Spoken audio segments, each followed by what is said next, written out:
ياسين والقرآن الحكيم إنك لمن المرسلين على صراط مستقيم تنزيل العزيز الرحيم لتنذر قوما ما أنذر آباؤهم فهم غافلون لقد حق القول على أكثرهم فهم لا يؤمنون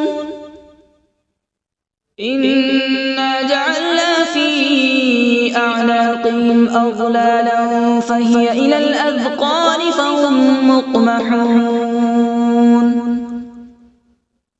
وجعلنا من بين أيديهم سدا ومن خلفهم سدا فأغشيناهم فهم لا يبصرون وسواء عليهم أأنذرتهم أم لم تنذرهم لا يؤمنون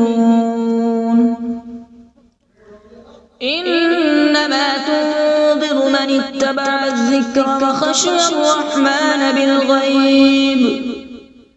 فبشره بمغفرة وأجر كريم إنا نحن نحيي الموتى ونكتب ما قدموا وآثارهم وكل شيء أحصيناه في إمام مبين واضرب لهم مثلا أصحاب القرية إذ جاءها المرسلون إذ أرسلنا إليهم اثنين فكذبوهما فعززنا بثالث فقالوا إنا إليكم مرسلون قالوا ما أنتم إلا بشر مثلنا وما أنزل الرحمن من شيء إن أنتم إلا تكذبون قالوا ربنا يعلم إنا إليكم لمرسلون وما علينا إلا البلاغ المبين قالوا إنا تطيرنا بكم لئن لم تنتهوا لنرجمنكم وليمسنكم منا عذاب أليم قالوا طائركم معكم أئن ذكرتم بل أنتم قوم مسرفون وجاء من أقصى المدينة رجل يسعى قال يا قوم اتبعوا المرسلين اتبعوا من لا يسألكم أجرا وهم مهتدون وما لي لا أعبد الذي فطرني وإليه ترجعون أأتخذ من دونه آلهة إن يردني الرحمن بضر لا تغن عني شفاعتهم شيئا ولا ينقذون إني إذا لفي ضلال مبين إني آمنت بربكم فاسمعون قيل ادخل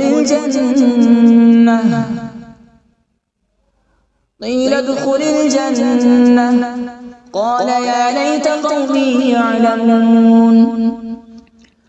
بما غفر لي ربي وجعلني من المكرمين وما أنزلنا على قومه من بعده من جود من السماء وما كنا منزلين إن كانت إلا صيحة واحدة فإذا هم خامدون يا حسرة على العباد ما يأتيهم من رسول إلا كانوا به يستهزئون ألم يروا كم أهلكنا قبلهم من القرون أنهم إليهم لا يرجعون وإن كل لما جميع لدينا محضرون وآية لهم الأرض الميتة أحييناها وأخرجنا منها حبا فمنه يأكلون وجعلنا فيها جنات من نخيل وأعناب وفجرنا فيها من العيون وجعلنا فيها جنات من نخيل وأعناب وفجرنا فيها من العيون ليأكلوا من ثمره وما عملته أيديهم أفلا يشكرون سبحان الذي خلق الأزواج كلها مما تنبت الأرض ومن أنفسهم ومما لا يعلمون وآية لهم الليل نسلخ منه النهار فإذا هم مظلمون والشمس تجري لمستقر لها ذلك تقدير العزيز العليم والقمر قدرناه منازل حتى عاد كالعرجون القديم لا الشمس ينبغي لها أن تدرك القمر ولا الليل سابق النهار وكل في فلك يسبحون وآية لهم أنا حملنا ذريتهم في الفلك المشحون وخلقنا لهم من مثله ما يركبون وإن نشأ نغرقهم فلا صريخ لهم ولا هم ينقذون إلا رحمة منا ومتاعا إلى حين وإذا قيل لهم اتقوا ما بين أيديكم وما خلفكم لعلكم ترحمون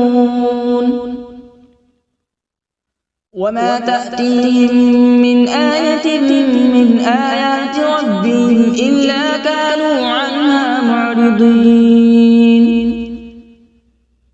وإذا قيل لهم أنفقوا مما رزقكم الله قال الذين كفروا للذين آمنوا أنطعم من لو يشاء الله أطعمه إن أنتم إلا في ضلال مبين ويقولون متى هذا الوعد إن كنتم صادقين ما ينظرون إلا صيحة واحدة تأخذهم وهم يخصمون فلا يستطيعون توصية ولا إلى أهلهم يرجعون ونفخ في الصور فإذا هم من الأجداث إلى ربهم ينسلون قالوا يا ويلنا من بعثنا من مرقدنا هذا ما وعد الرحمن وصدق المرسلون إن كانت إلا صيحة واحدة فإذا هم جميع لدينا محضرون فاليوم لا تظلم نفس شيئا ولا تجزون إلا ما كنتم تعملون إن أصحاب الجنة اليوم في شغل فاكهون هم وأزواجهم في ظلال على الأرائك متكئون لهم فيها فاكهة ولهم ما يدعون سلام قولا من رب رحيم وامتازوا اليوم أيها المجرمون ألم أعهد إليكم يا بني آدم ألا تعبدوا الشيطان إنه لكم عدو مبين وأن اعبدوني هذا صراط مستقيم ولقد أضل منكم جبلا كثيرا أفلم تكونوا تعقلون هذه جهنم التي كنتم توعدون اصلوها اليوم بما كنتم تكفرون اليوم نختم على أفواههم وتكلمنا أيديهم وتشهد أرجلهم بما كانوا يكسبون ولو نشاء لطمسنا على أعين فاستبقوا الصراط فأنى يبصرون ولو نشاء لمسخناهم على مكانتهم فما استطاعوا مضيا ولا يرجعون ومن نعمره ننكسه في الخلق أفلا يعقلون وما علمناه الشعر وما ينبغي له إن هو إلا ذكر وقرآن مبين لينذر من كان حيا ويحق القول على الكافرين أولم يروا أنا خلقنا لهم مما عملت أيدينا أنعاما فهم لها مالكون وذللناها لهم فمنها ركوبهم ومنها يأكلون ولهم فيها منافع ومشارب أفلا يشكرون واتخذوا من دون الله آلهة لعلهم ينصرون لا يستطيعون نصرهم وهم لهم جند محضرون فلا يحزنك قولهم إنا نعلم ما يسرون وما يعلنون أولم ير الإنسان أنا خلقناه من نطفة فإذا هو خصيم مبين وضرب لنا مثلا ونسي خلقه قال من يحيي العظام وهي رميم قل يحييها الذي أنشأها أول مرة وهو بكل خلق عليم الذي جعل لكم من الشجر الأخضر نارا فإذا أنتم منه توقدون أوليس الذي خلق السماوات والأرض بقادر على أن يخلق مثلهم بلى وهو الخلاق العليم إنما أمره إذا أراد شيئا أن يقول له كن فيكون فسبحان الذي بيده ملكوت كل شيء وإليه ترجعون أعوذ بالله من الشيطان الرجيم بسم الله الرحمن الرحيم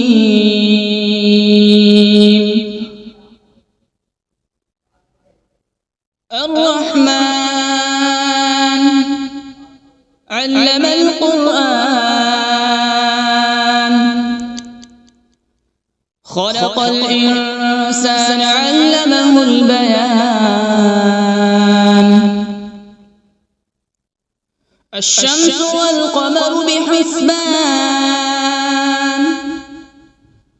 والنجم والشجر يسجدان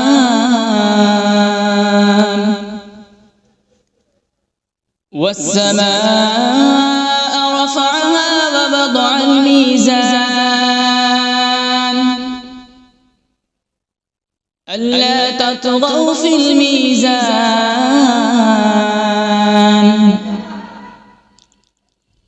وأقيموا الوزن بالقسط ولا تخسروا الميزان والأرض وضعها للأنام فيها فاكهة والنخل ذات الأكمام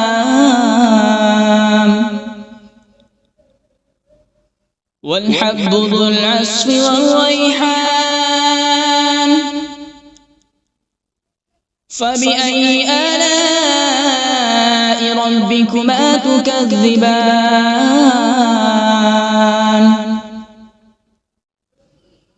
خلق الإنسان من صلصال كالفخار وخلق الجان من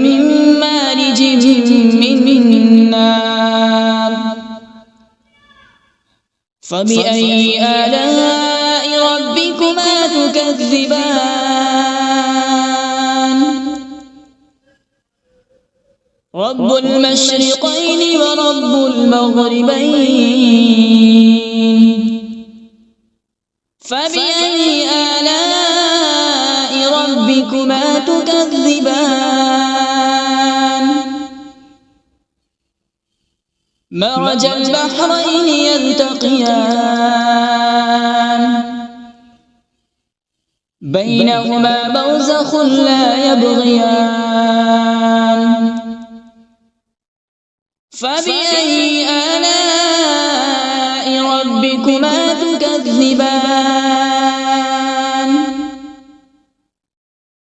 يخرج منهما اللؤلؤ والمرجان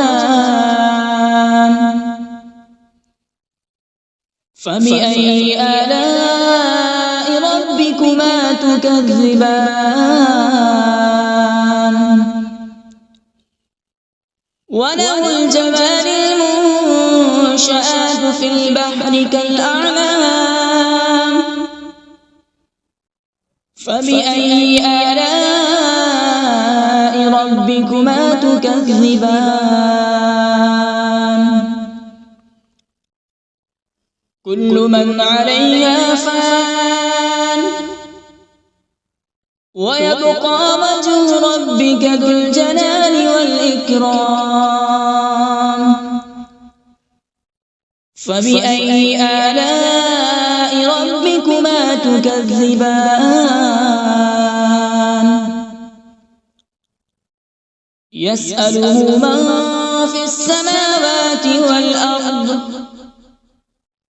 كل يوم هو في شأن فبأي آلاء ربكما تكذبان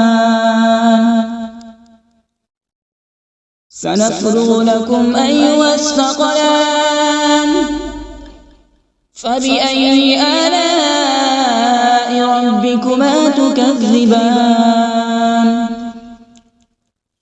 يا معشر الجن والإنس إن استطعتم أن تنفذوا من أقطار السماوات والأرض فانفذوا لا تنفذون إلا بسلطان فبأي آلاء ربكما تكذبان يرسل عليكما شواظ من نار ونحاس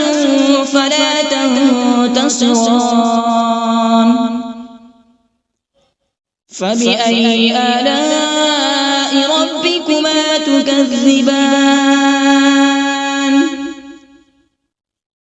فإذا انشقت السماء فكانت وردة كالدهان فبأي آلاء ربكما تكذبان فيومئذ لا يسأل عن ذنبه إنس ولا جان فبأي آلاء ربكما تكذبان يعرف المجرمون بسيماهم فيؤخذ بالنواصي والأقدام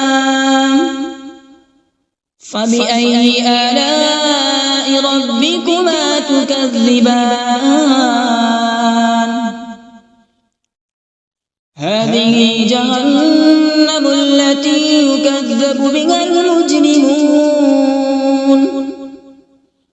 يطوفون بينها وبين حميم آن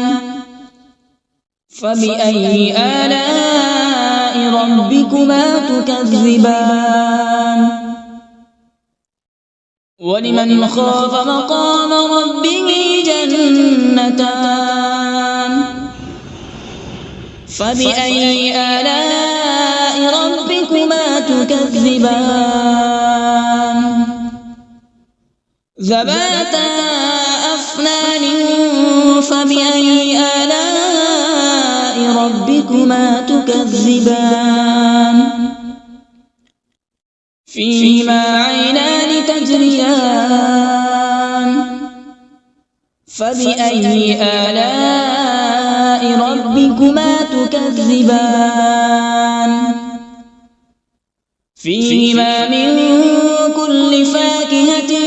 زوجان فبأي آلاء ربكما تكذبان متكئين على فرش بطائنها من استبرق وجنى الجنتين دان فبأي آلاء ربكما تكذبان فيهن قاصرات الطرف لم يطمثهن إنس قبلهم ولا جان فبأي آلاء ربكما تكذبان كأنهن الياقوت والمرجان فبأي آلاء ربكما تكذبان هل جزاء الإحسان إلا الإحسان فبأي آلاء ربكما تكذبان ومن دونهما جنتان فبأي آلاء ربكما تكذبان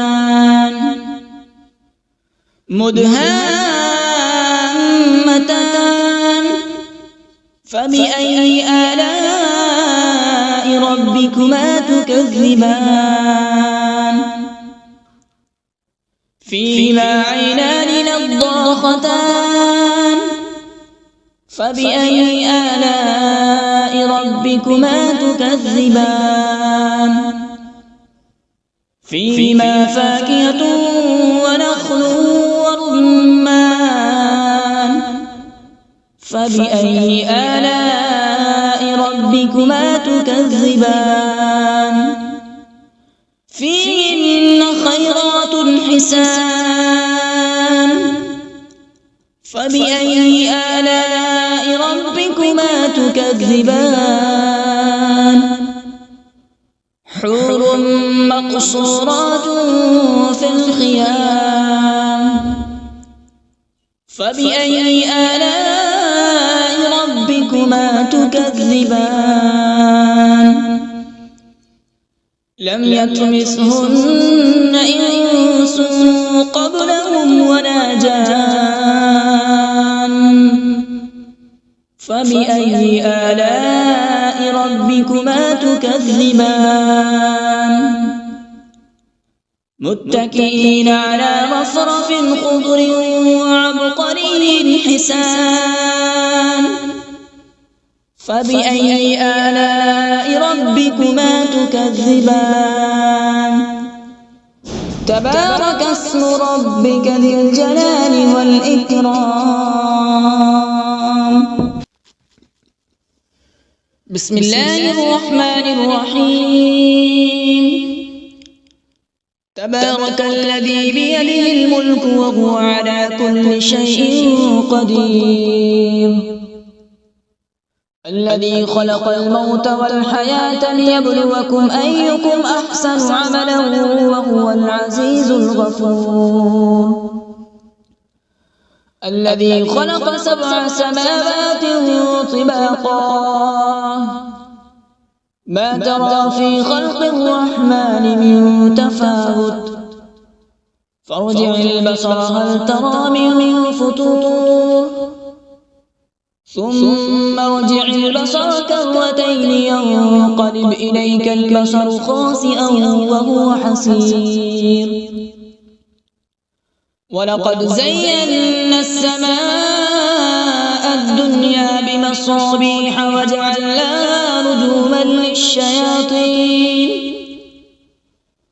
رجوما للشياطين وأعتدنا لهم عذاب السعير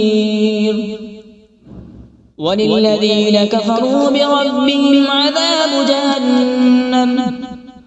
وبئس المصير إذا ألقوا فيها سمعوا لها شهيقا وهي تفور تكاد تميز من الغيظ كلما ألقي فيها فوج سألهم خزنتها ألم يأتكم نذير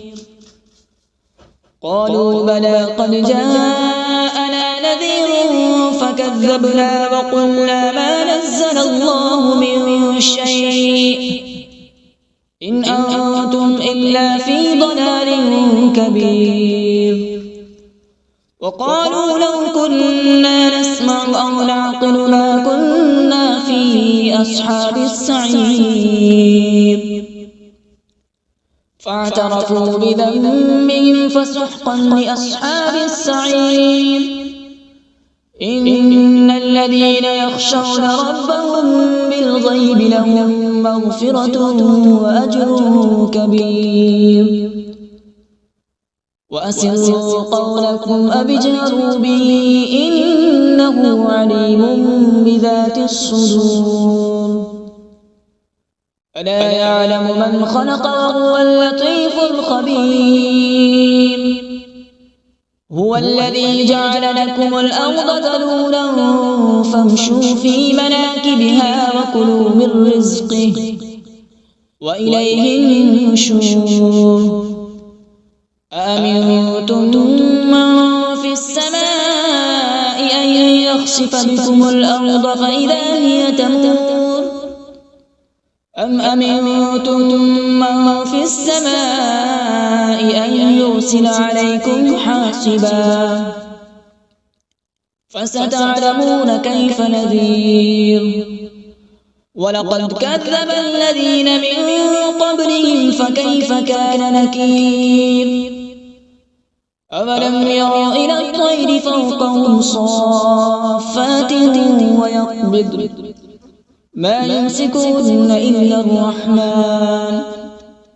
إنه بكل شيء بصير أمن هذا الذي هو جند لكم ينصركم من دون الرحمن إن الكافرون إلا في غرور أمن هذا الذي يرزقكم إن أمسك رزقه بل لجوا في عتو ونفور أفمن يمشي مكبا على وجهه أهدى أمن يمشي سويا على صراط مستقيم قل هو الذي أنشأكم وجعل لكم السمع والأبصار والأفئدة قليلا ما تشكرون قل هو الذي ذرأكم في الأرض وإليه تحشرون ويقولون متى هذا الوعد إن كنتم صادقين قل إنما العلم عند الله وإنما أنا نذير مبين فلما رأوا زلفة سيئت وجوه الذين كفروا وقيل هذا الذي كنتم به تدعون قل أرأيتم إن أهلكني الله ومن معي أو رحمنا فمن يجير الكافرين من عذاب أليم قل هو الرحمن آمنا به وعليه توكلنا فستعلمون من هو في ضلال مبين قل أرأيتم إن أصبح ماؤكم غورا فمن يأتيكم بماء معين صدق الله العظيم.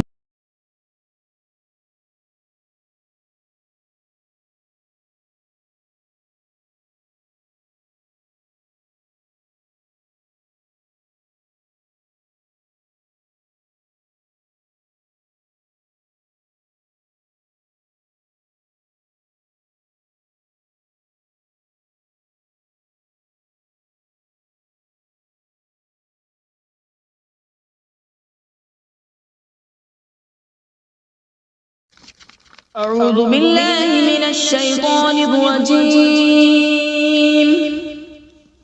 بسم الله الرحمن الرحيم.